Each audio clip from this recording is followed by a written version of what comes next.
Grandma Lin's desperate pleas echoed through the residents' group chat after Qin Zhanghao's men brutally assaulted her and her 6-year-old grandson, Xiaovu. The child's liver had been ruptured by a vicious kick from Xiao Karami, leaving him on the brink of death. Lin's earlier deception, lying about hoarded supplies, had turned the neighbors against her, and their messages were cold, mocking, and indifferent.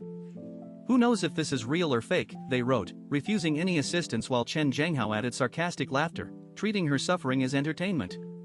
Amid the cruelty, a lone voice offered a glimmer of hope. Zhou Kur, a doctor from the First People's Hospital of Tianhai City, announced she could provide emergency treatment, though she warned it would not be enough without surgery. Zhang Yi, watching the chat from his fortified 24th floor apartment, imagined Zhou's composed demeanor, tall, poised, with a long ponytail, but kept his own supplies hidden. He possessed a cache of hemostatic drugs, anti-shock medication, and antibiotics in his alternate dimension storage, yet he resolved not to share them. His reasons were pragmatic and personal. Medicine was as scarce as food, exposing his stash would jeopardize his security, and he harbored a deep resentment toward Aunt Lin and her spoiled grandson. The conversation shifted as the snow outside deepened, burying the building's first floor under 4 to 5 meters of drifts, making any escape impossible. Residents began to confront the grim reality of a world locked in a once-in-hundreds-of-thousands-years blizzard, with temperatures plunging below -100°C in some northern cities. Hope for rescue faded, and the scarcity of food became a daily terror. Xia Limei, a mother on the 12th floor, posted a frantic request for any remaining food, admitting she and her child had not eaten for 2 days. The message sparked a sudden, desperate market for provisions. A shocking offer rippled through the chat. Someone claimed to have a few packs of instant noodles and demanded 1,000 yuan per pack. The price, unimaginable before the disaster, signaled the collapse of normal economic values. Zhang Yi, his chin resting on his hand, sensed the turning point and whispered to himself, "A strange thing is about to begin." Before anyone could respond, Su Hao, the affluent second-generation resident who had been silent for weeks, entered the conversation, offering 2,000 yuan per pack and demanding all the noodles. The escalation of price and greed hinted at a new, cutthroat barter system that would reshape power dynamics within the building. As the week of the apocalypse wore on, the residents' collective spirit waned. The initial optimism gave way to resignation. The internet confirmed that the entire globe was engulfed in an unprecedented snowstorm, and authorities' pleas for unity felt hollow against the relentless cold. Supplies dwindled, and the once mutual aid of the neighborhood crumbled into self-preservation. Zhang Yi remained a silent observer, his fortified perch granting him both safety and a strategic advantage, while the desperate cries of Aunt Lin and the cold indifference of her neighbors foreshadowed a brutal struggle for survival that would define the days ahead. The residents' chat group erupted when Su Hao, the wealthy second-generation heir, announced that a single pack of instant noodles now cost 2,000 yuan. His voice message trembled with panic, and the flood of replies ranged from disbelief to nervous jokes about a zombie apocalypse. Zhang Yi watched the exchange with a cold chuckle, dismissing the comparison to zombies as trivial next to the true icy catastrophe that had turned ordinary humans into fragile insects. He noted how Su Hao's arrogance masked genuine terror. The rich man could not afford luxury in a world where even a noodle demanded a fortune. Xia Limei, a new mother on the 12th floor, entered the chat pleading for food to keep her 9-month-old daughter alive.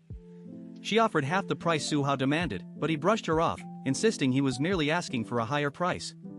The group fell silent, each resident fearing that showing compassion would invite retaliation. Zhang Yi's memory of Limei resurfaced. She had always presented herself as helpless to garner aid, yet her sudden desperation hinted at a deeper calculation. He chose to remain a detached observer, convinced that in this apocalypse a saintly heart could be the deadliest weapon. Through the building's surveillance footage, Zhang Yi saw Su Hao using his financial clout to purchase modest quantities of supplies from many neighbors, enough to sustain himself and his girlfriend for weeks. The transaction confirmed Zhang's belief that money was the last flicker of value before it became utterly meaningless. The high price set a grim precedent. Residents of the 25 building complex began clutching their dwindling stores tighter, refusing even friends who begged for a bite. The communal spirit that once saw neighbors sharing food dissolved into a Scrooge-like hoarding, as the 10th day of the snowstorm cemented the reality that resources, not cash, now ruled life and death. Meanwhile, in the cramped apartment shared by Fong Yuqing and Lin Caning, supplies were nearly exhausted. The two women, once accustomed to fine cuisine, now argued over a single packet of compressed biscuits.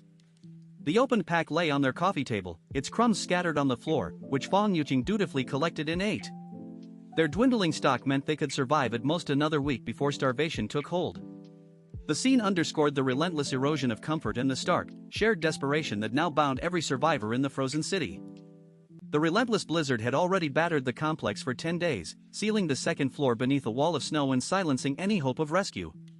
Inside the cramped kitchen, Lin Canning counted the dwindling provisions: 5 packs of crispy noodles, 3 bags of instant noodles, and a half bottle of Lao Gan Ma chili sauce, while the steamed buns they had once relied on were gone. The frost-kissed window framed a bleak tableau of endless flakes, and the streets beyond lay dead and empty, the official snowplows nowhere in sight. Fang Yuqing, clutching her head in anguish, sobbed forningning, pleading for a solution as the specter of starvation loomed ever closer. Desperation drove the two women to interrogate every possible source of sustenance. Zhou Pang, once a modest benefactor, was now a gaunt shadow, having given away his last 2 packets of instant noodles and possessing nothing left to share.